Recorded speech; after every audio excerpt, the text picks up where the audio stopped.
കഴിഞ്ഞിടെ എൻ്റെ company organise ചെയ്തിട്ടുള്ളൊരു event ലേ മെറീഡിയനിലുണ്ടായിരുന്നു. അവിടെ പോയപ്പോഴത്തെ ഒരു കുട്ടി വ്ളോഗാണിത്.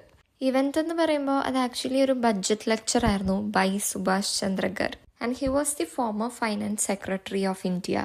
അപ്പോൾ ഈ ഒരു ഇവൻറ്റ് ലിറ്ററലി ഓർഗനൈസ് ചെയ്തത് ഫിനാൻസ് ഡിപ്പാർട്ട്മെൻ്റ് ആയിരുന്നു ആൻഡ് അവരായിരുന്നു എല്ലാത്തിൻ്റെയും ഇൻചാർജ്. കമ്പനിയിൽ വർക്ക് ചെയ്യുന്നവർ മാത്രമല്ല, ഒരുപാട് കോളേജസിൽ ഇൻവിറ്റേഷൻസ് കൊടുത്തുകൊണ്ട് ഒരുപാട് സ്റ്റുഡൻസും ഉണ്ടായിരുന്നു. Which is the disinvestment privatization.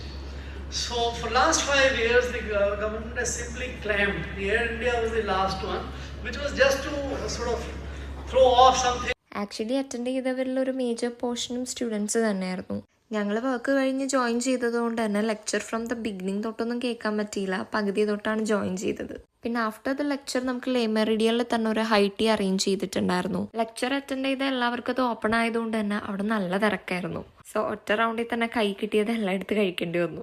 അതിനുശേഷം ഞങ്ങൾ ട്രിബ്യൂട്ട് റോയലിലേക്ക് പോയി. കമ്പനിയിൽ വർക്ക് ചെയ്യുന്നവർക്ക് അവിടെ ഡിന്നർ അറേഞ്ച് ചെയ്തിട്ടുണ്ടായിരുന്നു. ലെക്ചറിന് എല്ലാവരും പല ടൈമിലാണ് ജോയിൻ ചെയ്തെങ്കിലും ഡിന്നർ കഴിക്കാനൊക്കെ ആയപ്പോഴത്തേനും ഞങ്ങൾ എല്ലാവരും ഒരുമിച്ചാണ് പോയിട്ടുണ്ടായിരുന്നത്. പിന്നെ ഡിന്നറൊക്കെ കഴിച്ച് എല്ലാവരും നേരെ വീട്ടിൽ പോയി. അപ്പോൾ ഇത്രയുള്ള അന്നത്തെ ഇവന്റിന്റെ ഒരു കുട്ടി വ്ളോഗ്. ചാനൽ ഇഷ്ടപ്പെട്ടിട്ടുണ്ടെങ്കിൽ സബ്സ്ക്രൈബ് ചെയ്യാൻ മറക്കണ്ട, ഒപ്പം ലൈക്ക് ഷെയറും മറക്കണ്ട.